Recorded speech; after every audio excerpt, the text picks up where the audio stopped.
지난주 우리는 라합이 여리고 왕, 자신이 살아가던 여리고 왕의 명령을 어기고 이스라엘의 정탐꾼을 살려주는 그런 믿음의 선택에 대한 말씀을 나누었습니다. 이어지는 오늘 부분은 세 가지 내용을 담고 있습니다. 11절까지 해서 우리는 라합의, 이방 여인 라합의 여호와 신앙 고백을 들을 수 있습니다. 그리고 12절과 12절에는 그런 라합이 요구하는 것이 무엇인지, 라합의 요구사항이 무엇인지 알려주고, 14절 이후부터는 정탐꾼들의 그런 응답, 대답이 기록되어 있습니다.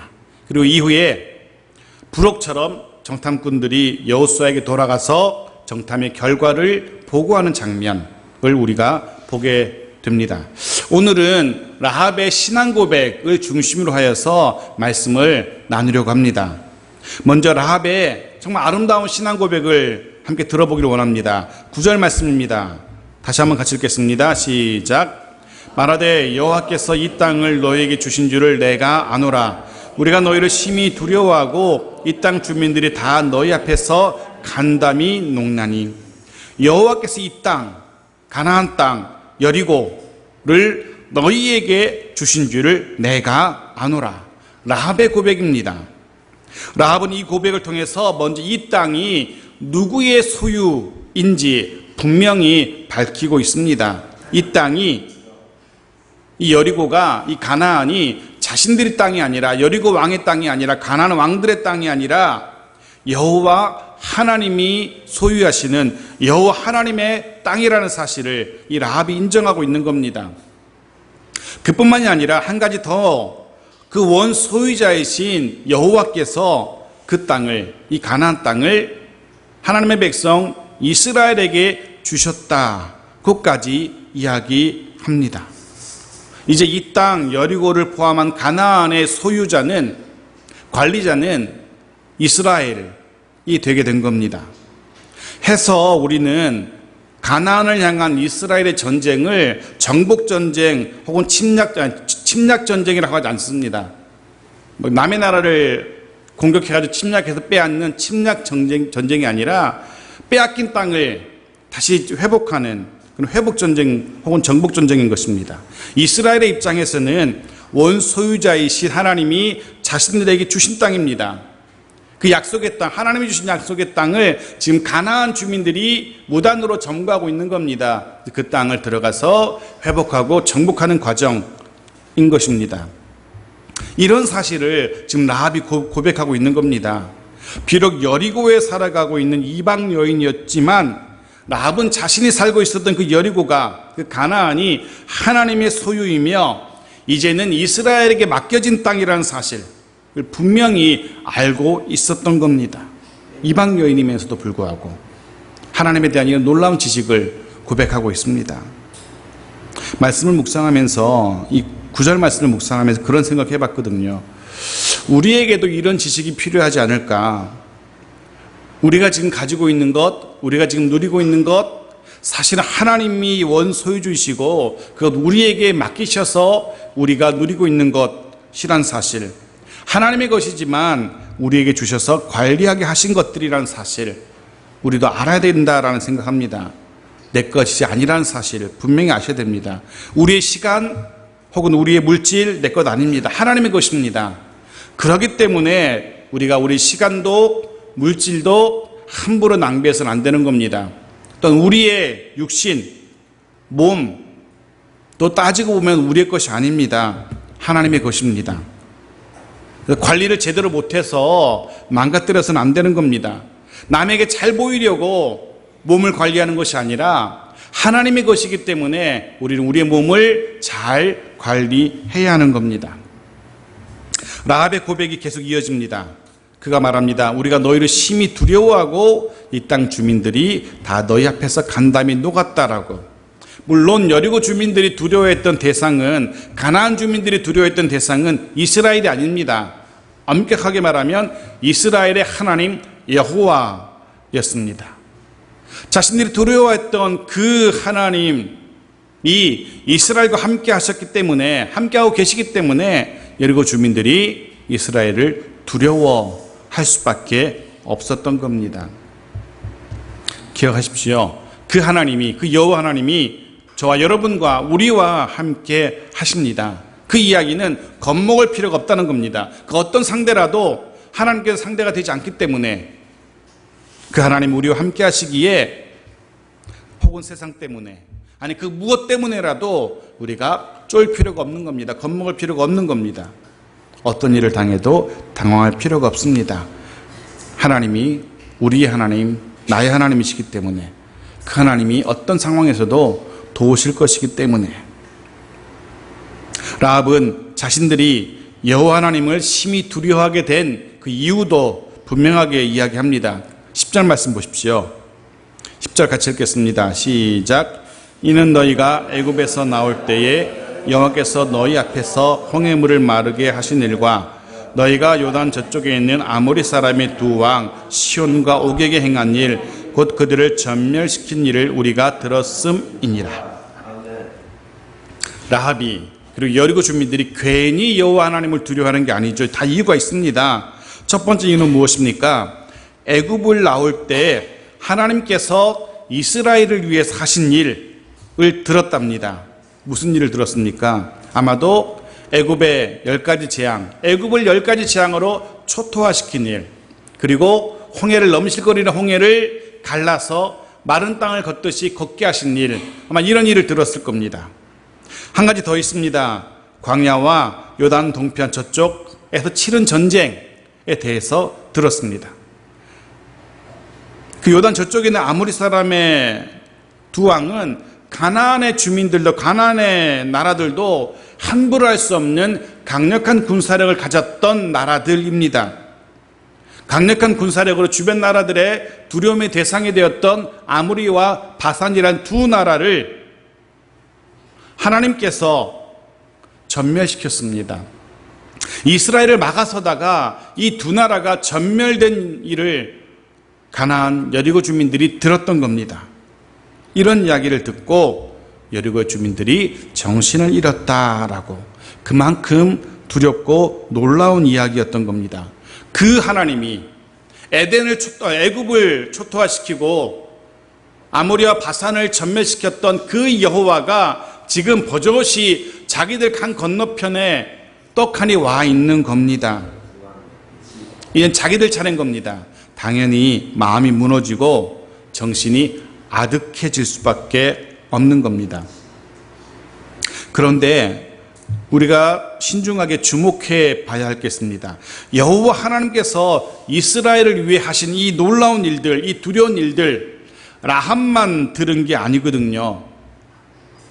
라합은 분명히 이야기합니다. 우리가 들었음이니라라고. 모두가 들었다는 겁니다. 가나안 주민들이, 특별히 여리고 주민들이 다 들었습니다. 하지만 반응이 다 달랐습니다.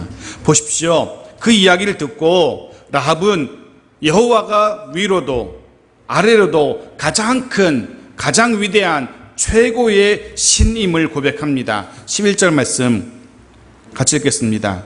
시작. 우리가 듣자 곧 마음이 녹았고 너희로 말미암아 사람이 정신을 잃었나니 너희의 하나님 여호와는 위로는 하늘에서도 아래로는 땅에서도 하나님이시니라. 여호와만이 수많은 나라의 수많은 신들 중에서 너희의 신, 이스라엘의 신 여호와가 최고다, 가장 높은 신이다 라고 고백하고 있는 겁니다. 물론 이스라엘은 유일신 사상을 갖고 있었지만 그 외 모든 나라들은 다 신을 섬기고 있었거든요. 신은 많으면 많을수록 좋다고 생각했거든요. 신이 많으면 많을수록 자신들에게 더 좋은 일들이 많아질 것이기 때문에. 가나안도 역시 많은 신들을 섬기고 있었습니다. 하지만 그런 신들보다 이스라엘의 신 여호와가 최고의 신이라고 고백하고 있습니다. 그 신이, 가장 높은, 가장 힘센 최고의 신이 이 땅을 너에게 주었다. 그러니 이제부터는 이 땅은 너희 땅이다. 그 하나님을, 그 여호와를 막아서는 애굽과 아모리와 바산은 초토가 되었다는 거 내가 알고 있다. 그렇게 말합니다. 그래서 라합은 자신의 나라가 아니라 그 여호와가 함께하는 이스라엘 너희가 이긴다라고 생각했던 것이고, 그래서 라합은 가나안 자신의 나라 편이 아니라 여리고의 편이 아니라 이스라엘의 편에 서서 그 하나님을, 그 여호와를 섬기기로 결단한 겁니다. 그래서 정탐꾼도 숨겨준 거고요. 하지만 여리고의 나머지 다른 주민들, 가나안의 다른 주민들은 라합이 들은 것과 똑같은 이야기, 여호와 하나님에 대한 똑같은 소식을 들었지만 반응은 전혀 달랐습니다. 그들은 오히려 문을 꼭꼭 걸어 잠그고 하나님과 한판 대결을 준비합니다. 자신들의 신이 더 센지 아니면 이스라엘의 신이 더 센지 한번 붙어보자는 겁니다. 이해가 되긴 됩니다. 아직 자신들 건 안 붙어봤으니까 괜히 다른 나라들한테 한 것 보고 겁먹을 필요 없다고 생각했을지도 모르겠습니다. 하지만 결국은 하룻과 강아지 법 무서운 줄 모르는 그런 꼴이 되고 말죠. 같은 이야기를 들었지만, 똑같은 소식을 들었지만 가나안의 대부분의 사람들은 그 하나님의 행하심을 듣고도 그 하나님이 어떠한 분이신지 정확하게 알지 못했던 겁니다. 그저 조금 탁월한 신, 광야에서나 힘을 쓰는 광야의 신 정도로만 생각했던 겁니다. 그래서 여리고의 왕은 그 여호와와 한번 싸워보려고 대적하고 있는 겁니다. 많은 이들이 하나님에 대해 듣습니다. 예수 그리스도에 대해서 듣습니다. 하지만 그가 어떠한 분이신지, 하나님이 어떤 분이신지, 그리스도 예수가 어떠한 분이신지 알지 못합니다. 노아 시대의 사람들이 그랬거든요. 노아가 하나님의 말씀을 따라 배를 만들죠. 120년 동안 뚝딱거리면서 배를 만들며 그가 사람들에게 이야기합니다. 선포합니다. 그들의 죄를 지적하고 하나님의 심판에 대해서 경고합니다. 그 120년이나 긴 세월 동안 사람들을 향하여서 죄를 지적하고 심판을 선언하지만 사람들은 듣지 않습니다. 롯의 사위들은 더합니다. 그들은 심판에 대해서 듣지만 성경은 그들에 대해서 이렇게 얘기하죠. 농담으로 여겼더라. 창세기 19장 4절 말씀 보십시오. 같이 읽겠습니다. 시작. 롯이 나가서 그 딸들과 결혼할 사위들에게 말하여 이르기를 여호와께서 이 성을 멸하실 터이니 너희는 일어나 이것을 떠나라 하되 그의 사위들은 농담으로 여겼더라. 성을 멸망시킨다라고 여호와가 말했다라고 이야기하지만 그들은 그 말을 농담으로 여깁니다. 아마 라합이 살아가던 그 가나안 여리고성의 주민들도 그랬을 겁니다. 한 귀로 듣고 한 귀로 흘렸을 겁니다. 심지어는요, 사도행전 24장 보십시오. 여기 벨릭스 총독이 나오는데요. 같이 읽어보겠습니다. 시작. 수일 후에 벨릭스가 그 아내 유대 여자 드루실라와 함께 와서 바울을 불러 그리스도 예수 믿는 도를 듣거든 바울이 이 의와 절제와 장차오는 심판을 강론하니 벨릭스가 두려워하여 대답하되 지금은 가라. 내가 틈이 있으면 너를 부르리라 하고 로마의 총독 벨릭스가 바울로부터 죄수가 되어서 붙들린 바울로부터 예수 믿는 도에 대해서 듣습니다. 심지어 이 총독은요 2년 동안 듣습니다. 2년 동안 바울을 가둬놓고 2년 동안 사도 바울로부터 복음에 대해서 심판에 대해서 듣습니다. 그런데 벨릭스는 깨닫지 못합니다. 2년 동안이나 들은 그것도 다른 사람도 아니라 사도 바울로부터 직접 예수의 복음에 대해서 2년 동안 들었지만 그는 예수 그리스도를 알지 못합니다. 구원과 무관한 자로 남습니다. 저는 이 말씀을 이 벨릭스 총독을 이렇게 묵상하면서 조금 위로가 되긴 합니다. 사도 바울 같은 사람이 2년 동안 집중적으로 설교했는데도 변하지 않았다는 것 생각하면서 그래 위로를 좀 받습니다. 이제 3년째 설교하고 있지만 위로를 받습니다. 바울 같은 분도 2년이나 죽으라고 설교했는데 한 사람 변화시키지 못했는데 저 따위가 3년 하면서 변화 못 시키는 거 그거 가지고 마음 상하지 말자. 가끔 그런 생각을 해봅니다. 지금도 많은 사람들이 하나님의 말씀을 농담으로 여깁니다. 한 귀로 듣고 한 귀로 흘립니다. 여러분 하나님의 말씀 절대로 농담으로 여기지 마십시오. 오늘이 6.25입니다. 그죠? 역사적인 날이죠. 역사적인 사건 하나를 말씀드리겠습니다. 2차 세계대전 때 이야기입니다. 일본 히로시마 상공에 몇 대 이렇게 비행기가 선회를 합니다.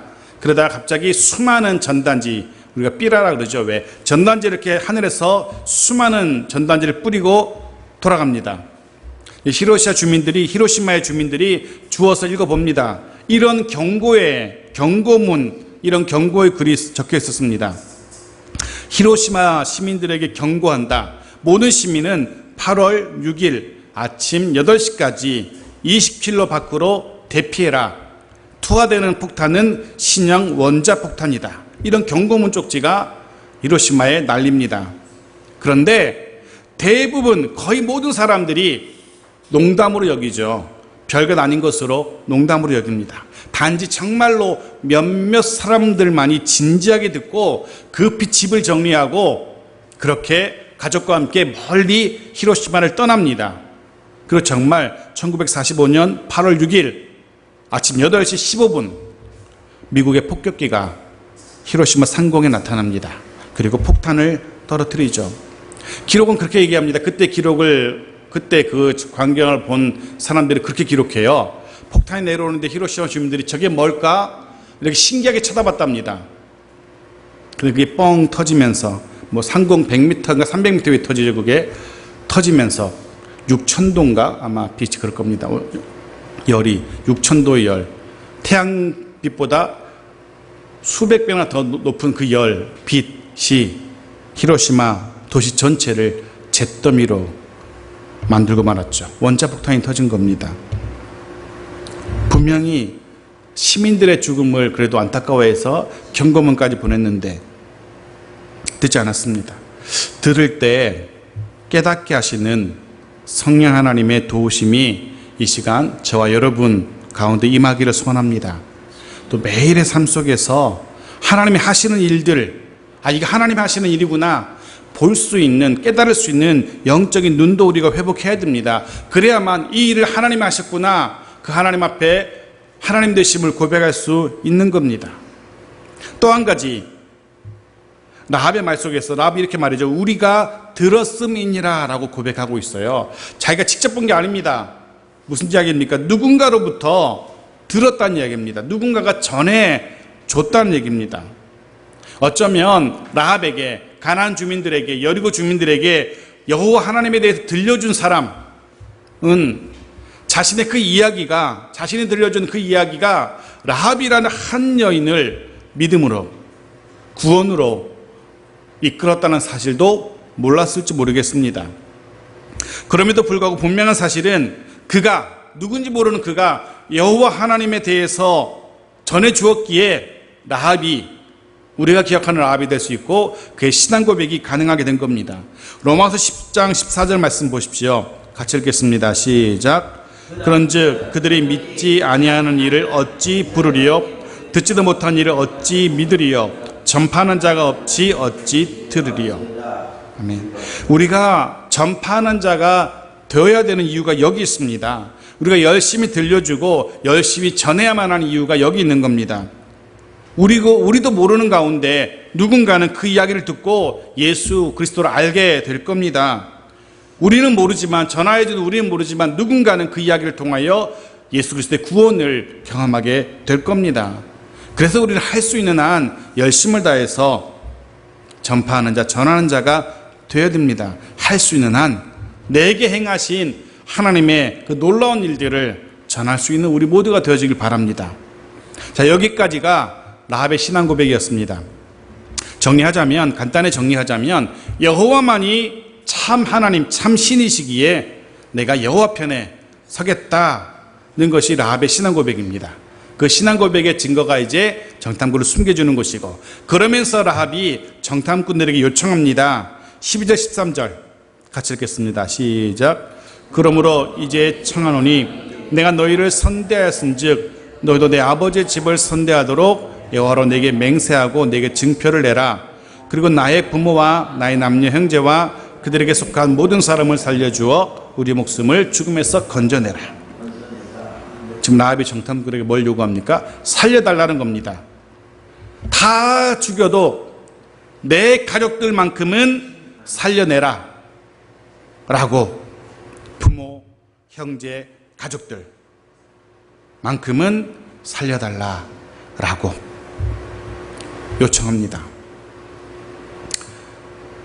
어쩌면 바로 이들, 부모, 형제, 가족들, 이들이 우리들의 복음을 증거하는, 전파하는 대상 1순위가 되어야 될 겁니다. 라합처럼. 사도행전 16장 31절 이렇게 말하죠. 이르되 주 예수를 믿으라, 그리하면 너와 내 집이 구원을 받으리라 하고, 저와 여러분의 믿음은 저와 여러분의 믿음에 그쳐서는 안 됩니다. 우리의 가족들의 구원으로까지 이어져야 합니다. 혹 아직도 믿지 않는 가족들이 있다면 먼저는 눈물로 기도해야 되고, 그리고 열심으로 복음을 전하는 열심도 있어야 됩니다. 라합은 지금 가족들을 구원해달라고, 살려달라고 요청합니다. 거기에 대해서 정탐꾼이 대답하죠. 14절 뭐라고 대답합니까? 같이 읽겠습니다. 시작. 그 사람들이 그에게 이르되 내가 우리의 이 일을 누설하지 아니하면 우리의 목숨으로 너희를 대신할 것이요 여호와께서 우리에게 이 땅을 주실 때에는 인자하고 진실하게 너를 대우하리라. 그렇게 하겠다는 겁니다. 살려주마 라고, 무슨 일이 있어도 너와 너의 가족들 살려주겠다 약속합니다. 그 약속을 듣고 라합이 이제 정탐꾼들을 자신의 창문에서 달아내립니다. 15절 말씀 보십시오. 같이 읽죠. 시작. 라합이 그들을 창문에서 줄로 달아내리니 그의 집이 성벽 위에 있으므로 그가 성벽 위에 거주하였음이었더라. 네. 정탐꾼의 확답을 듣고 정탐꾼을 이제 줄에 달아서 창문 밑으로 내려보냅니다. 그리고 16절부터 21절까지는 좀 뒤에 기록되긴 했지만 사실은 창문으로부터 달아내리기 전에 라합과 정탐꾼이 나눈 대화를 기록하고 있을 겁니다. 시간 순서대로가 아닌 것 같습니다. 내려오기 전에, 성 밑으로 내려오기 전에 그 성 위에서, 집에서 라합과 나눈 대화일 겁니다. 성 밑으로 다 줄을 타고 내려온 뒤에 저 위에 있는 라합과 고래고래 소리 지르면서 그렇게 대화 나눈 건 아닐 거라고 생각되죠. 그래서 아마 밑으로 내려오기 전에 라합과 했던 이야기들을 기록하고 있습니다. 그 중에 흥미로운 대화가 바로 18절입니다. 같이 읽겠습니다. 시작. 우리가 이 땅에 들어올 때에 우리를 달아내린 창문에 이 붉은 줄을 메고 내 부모와 형제와 내 아버지의 가족을 다 내 집에 모으라. 정탐꾼들이 라합에게 붉은 줄을 창문에 매달아 놓으라고 요청하죠. 그것이 표가 되어서 그 집의 사람들을 살려주겠다라고. 그림 보십시오. 밑에 그림을, 사진을 같이 놨는데 보이시죠? 아마 이런 그림일 겁니다. 여리고 성벽이 지금 보이고 그 성벽 윗부분에 창문이 보이죠? 그런 성벽에 방을 만들어 놓고 사는 사람이 있었던 것 같습니다. 그리고 거기서 이제 라합이 살고 있었다가 그 창문에 붉은 줄을 들이내리는 거 보이죠? 그런데 좀 주의하셔야 될 게 있습니다. 이 붉은 줄, 라합이 창문에 걸어놓은 이 붉은 줄은요, 정탐꾼들을 성 밑으로 매달아 내린 줄이 아니라는 사실을 알아야 됩니다. 많은 사람들이 그 같은 줄로 생각하는데요, 같은 줄이 아닙니다. 실제로 히브리어 원문을 보면 전혀 다른 줄이라는 사실을 알 수 있습니다. 정탐꾼을 매달아 내릴 때 사용한 줄은요, 헤벨이라는 단어가 쓰이고 있는데 붉은 밧줄을 의미하는 단어입니다. 그런데 이후에 라합이 창문에 매달아야 하는, 정탐꾼이 라합에게 건네준 붉은색의 줄은요, 후트라는 단어로 얇은, 헤벨보다 상대적으로 가는 줄입니다. 둘이 전혀 다릅니다. 이 줄 갖고는 내려갈 수가 없어요. 그 줄 갖고 매달아 내려가다 떨어져 죽어요. 끊어져서. 우리말에는 다 줄 이렇게 번역해놔서 착각하곤 하는데 히브리어는 분명히 다르게 표시하고 있어요. 하나는 굵은 밧줄, 하나는 가는 붉은 줄 해서 요즘 번역은 둘을 번역해서 구분을 해요. 이렇게 어떤 성경이 이렇게 얘기해요. 여기 정탐꾼의 이야기입니다. 여기 분홍줄이 있으니 우리를 내려준 창문에다 이것을 달아 표시를 하여라 라고. 또 다른 번역 이렇게 번역합니다. 들어보십시오. 이렇게 합시다. 여기 홍색 줄이 있으니 우리를 달아 내렸던 이 창문에 이 홍색 줄을 메어 두십시오. 뭘 느낄 수 있습니까? 이 줄, 지금 누가 누구에게 건네주고 있습니까? 정탐꾼이 라합에게 건네준 줄입니다. 이 줄, 우리 성경에도 사실 조금 표시가 돼 있어요. 그렇게 번역해놨죠. 이 붉은 줄을 메고라고. 지금 정탐꾼이 이렇게 손에 잡아가지고 라합에게 건네준 겁니다. 가는 줄을. 물론 이 줄이 정탐꾼이 계속 가지고 있었던 줄인지 아니면 라합의 집에 있었던 줄인지는 분명하지 않아요. 저 개인적인 생각은 기생이었던 라합의 집에 있었던 줄일 것이라고 생각합니다. 기생의 집이었기 때문에 남자를 유혹하고 자극하기 위한 그런 장식으로 두었던 화려한 붉은색의 줄이었을 것이라고 생각돼요. 그 줄을 지금 정탐꾼이 가지고 라합에게 이 줄을 걸어 놓으라고 줬습니다. 그리고 그 줄을 받고 라합은 굵은 밧줄을 이용해서 정탐꾼을 내려주고 있는 겁니다. 제가 이 두 줄을 굳이 구분하는 이유가 있습니다. 사실 이 줄이, 이 붉은 줄이 어떤 줄이냐는 중요하지 않습니다. 중요한 사실은 이 줄이 뭐 정탐꾼이 준 줄이냐, 라합이 갖고 있었던 줄이냐 이런 건 중요하지 않습니다. 중요한 사실은 아무 줄이나 걸어서는 안 된다는 거죠. 반드시 정탐꾼이 라합에게 건네준 이 줄, 이 붉은 줄, 그거를 걸어놔야만 되는 겁니다. 라합이, 한번 상상해 보십시오. 라합이 창문에다 이렇게 붉은 줄을 걸어놨어요. 옆집이 볼 때, 좀 왠지 좋아 보이는데, 세련돼 보이고, 디자인적으로 좋아 보이는데, 우리도 걸자. 비슷한 줄을 걸었다고 생각해 보십시오. 저 지금 빨간 줄이니까 우리는 파란 줄 걸자.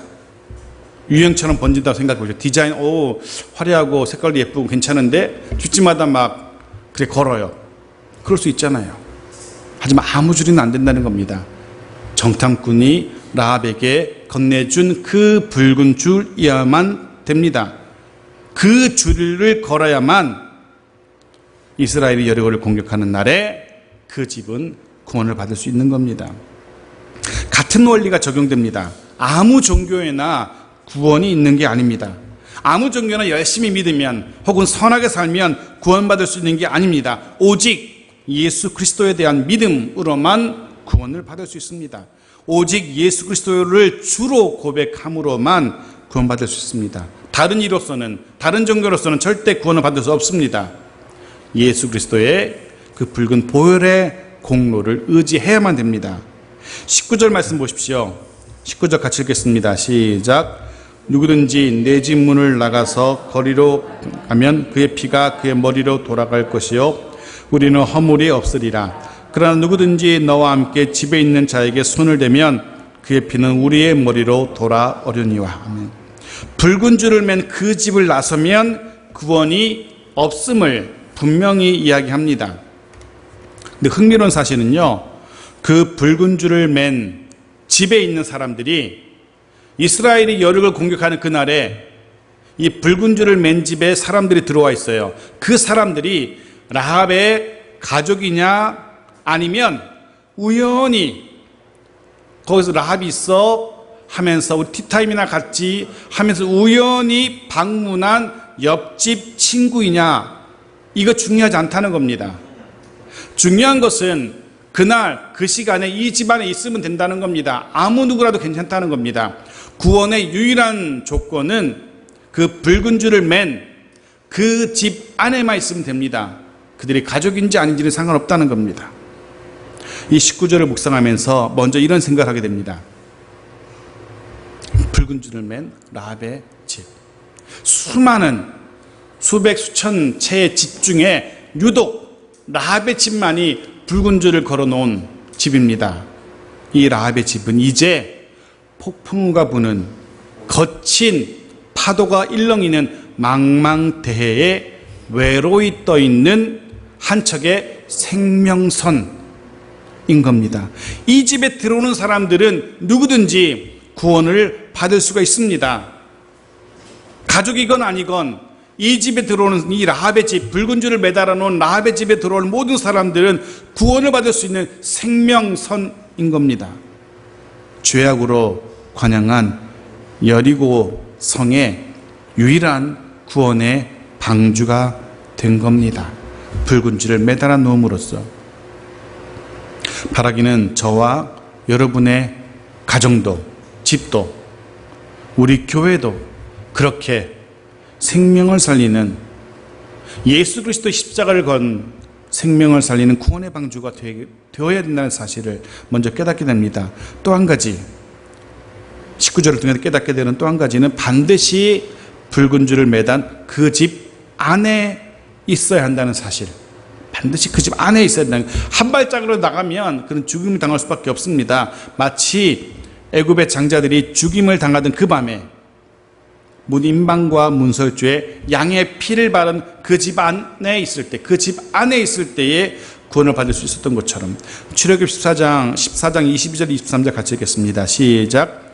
우슬초 묶음을 가져다가 그릇에 담은 피에 적셔서 그 피를 문임방과 좌우 설주에 뿌리고 아침까지 한 사람도 자기 집 문 밖에 나가지 말라. 여호와께서 애굽 사람들에게 재앙을 내리려고 지나가실 때에 문 임방과 좌우 문설주의 피를 보시면 여호와께서 그 문을 넘으시고 멸하는 자에게 너희 집에 들어가서 너희를 치지 못하게 하실 것임이니라 하면, 그 집 문 밖에 나가지 말라. 그 붉은 피를 바른 그 집 문 밖으로 나가지 말라라고 이야기합니다. 그 안에 있을 때에만 구원이 있기 때문에 그렇습니다. 그리스도의 십자가 안에 있어야 합니다. 보혈의 공로 안에 있어야만 구원을 경험하게 되는 겁니다. 그리고 십자가의 보혈로 세워진 교회 안에 있을 때에야 구원을 누리게 됩니다.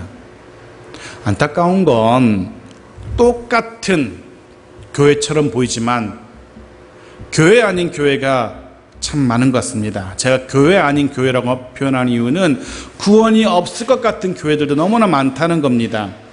똑같은 줄을 걸어 놓았지만 어떤 줄은 분명히 정탐꾼이 건네준 붉은 줄이지만 어떤 줄은 전혀 다른 구원과 상관없는 줄들을 걸어 놓은 것과 같은 그런 교회들도 많다는 겁니다. 어제도, 오늘 아침에 새벽에 누가 연락을 줘가지고 새벽같이 일어나서 기사를 봤는데, 또 어느 신기동에 있는 큰 교회, 20만 명이나 출석한 어느 큰 교회, 그 교회라고 하기엔 좀 애매한 교회인데 이단이라고 이미 다 됐으니까 그 교회에 대한 또 그런 이야기들이 막 이렇게 기사에 검색 1순위가 그 교회 이름이더라고요. 그 보면서 교회라고 자기들은 이야기하지만 다른 교회입니다. 구원이 있을지 없을지 모르는, 아마 없을 것 같은, 물론 그 안에서 개인적으로 그 붉은 줄을 부들거리는 사람이 있을지 모르겠지만 십자가의 보혈과 무관한 교회, 그 안에는 구원이 없다는 사실을 오늘 본문은 우리에게 이야기합니다. 바른 신앙 고백 아래에 있을 때에만 구원이 가능하다는 사실, 그 안에만 생명이 있다는 사실을 우리는 오늘 말씀을 통해서 다시 한번 확인하게 됩니다. 잊지 마십시오. 구원의 유일한 조건은 그리스도 예수 안에 있는 겁니다. 바라기는 저와 여러분의 가정도 그 예수 안에 있기를 바랍니다. 저와 여러분의 교회도 그리스도의 피 묻은 그 십자가를 높이 쳐도 그 아래에 머물 수 있기를 바랍니다. 그리고 그 아래에 구원이 있음을 선포할 수 있는 우리의 가정과 교회가 되길 또한 축원합니다. 말씀 마칩니다. 오늘 우리는 놀랍게도 이방 여인 라합으로부터 여호와 하나님에 대한 신앙 고백을 듣게 됩니다. 이 라합은 온 땅이 가나안과 여리고가 하나님의 것임을 고백하고 있습니다. 또한 그 하나님이 그 땅을 이스라엘에게 주셨음을도 인정합니다. 그 하나님이 행하신 일들을 통하여 하나님의 하나님 되심, 여호와의 하나님 되심을 그가 고백합니다. 우리에게도 동일한 고백이 있기를 원합니다. 모든 것이 하나님의 것임을 고백할 수 있고, 그리고 하나님의 하나님 되심을 매 순간 매 순간 고백하는 저와 여러분 되어지길 바랍니다. 무엇보다 오늘 본문은 구원의 유일한 이유, 구원의 유일한 조건이신 예수 그리스도를 생각하게 합니다. 예수 그리스도의 십자가, 그 보혈의 공로를 의지하는 우리 모두가 되어지길 바랍니다. 예수 그리스도 안에 있을 때 주어지는 생명과 평안을 누리며 살아가는 저 여러분 모두가 되어지길 주의 이름으로 축원합니다. 나아가 그리스도의 십자가의 깃발을 높이 들고서 생명을 살리는 구원, 생명선의 역할을 잘 감당해내는 저와 여러분의 가정과 우리 교회가 되어지기를 또한 주의 이름으로 축원합니다. 아멘.